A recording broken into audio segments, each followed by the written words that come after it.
ఈ ప్రభుత్వం వచ్చిన తర్వాత 44,25,00,00,000 రూపాయలతో అనేక అభివృద్ధి కార్యక్రమాలు మన కోడాయిగూడెం పరిసర లింక్ రోడ్లన్నీ కూడా చేసుకున్నాం. అంతేకాదు పేదవాడి ప్రభుత్వముగా ఇందిరమ్మ రాజ్యం ఏర్పడిన తర్వాత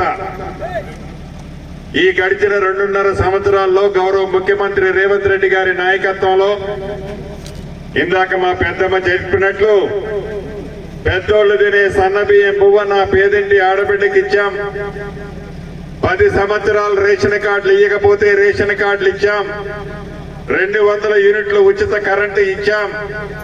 నిన్నగాక మొన్న రైతన్నలందరికీ ప్రతి ఎకరాకి 6,000 రూపాయల చొప్పున రైతు భరోసా టింగ్ టింగ్ టింగ్ అంటూ మీ ఖాతాల్లో జమ చేశాం. పేదవాడి ఆత్మ గౌరవానికి చిహ్నంగా ఆనాటి 10 సంవత్సరాలలో ఇల్లు ఇవ్వకపోతే మన ప్రభుత్వం మొదటి విడత రాష్ట్ర వ్యాప్తంగా 4.5 లక్షల ఇల్లు ఇచ్చాం. రెండో విడత 2.5 లక్షల ఇల్లు ఇచ్చి రేపో ఎల్లుండో మన కోనాయిగూడానికి కూడా రెండో విడత ఇల్లు ఇవ్వటం జరుగుతుంది. 2 విడతలు ఇచ్చాం, మా దగ్గర డబ్బులు అయిపోయాయి ఇవ్వలేమని చెప్పట్లే. 3వ విడత ఇస్తాం, 4వ విడత ఇస్తాం. అర్హులైన పేదవాళ్ళందరికీ రాష్ట్ర వ్యాప్తంగా ఇల్లు ఇచ్చి తీరుతాం. అంతేకాదు మబ్బు చూస్తే అద్భుతంగా చెర్లు కుంటలో ఏకమయ్యేటట్టు మబ్బు పడుతుంది, కానీ చుక్క నీరు పడటంలా.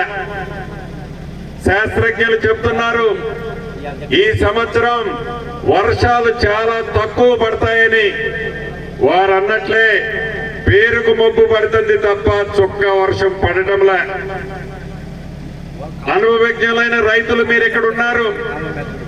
రాత్రి కేబినెట్ లో గౌరవ ముఖ్యమంత్రి గారు మేమందరం ఈ రైతుల్ని ఎలా ఆదుకోవాలి, ఏం చేయాలి అని అనేక రకాలుగా ఆలోచించాం.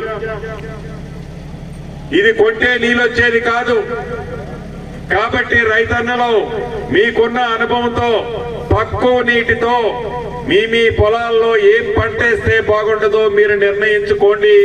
ఆ విత్తనాలు ప్రభుత్వ పక్షాన మేము సప్లై చేసే కార్యక్రమం చేపట్టబోతున్నాం. అంతేకాదు ఏదో కష్టం వచ్చిందని ఈ ప్రభుత్వం మిమ్మల్ని వదిలేసే ప్రభుత్వం కాదు. ఆడబిడ్డల్ని వదిలేదు, రైతన్నుల్ని వదిలేదు, నిరుద్యోగ తమ్ముళ్ళని వదిలేదు. అందరికీ అండదండలుగా భవిష్యత్తులో కూడా ఈ ప్రభుత్వం మీకుంటది.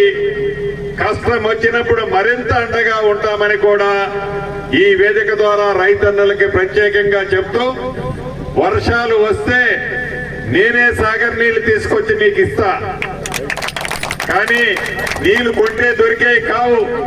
ఇప్పుడేయో బోర్లున్నాయి, పైన నీళ్లున్నాయి, మొత్తం వరి పొలం వేస్తున్నానని అనుకుంటే ఇంకో 10 రోజుల తర్వాత బోరు నీళ్లు కిందికి పోతుంది. నీళ్ళందరూ వేసిన పంట మధ్యలో ఉంటది, రైతన్నకి ఘోషగా ఉంటది.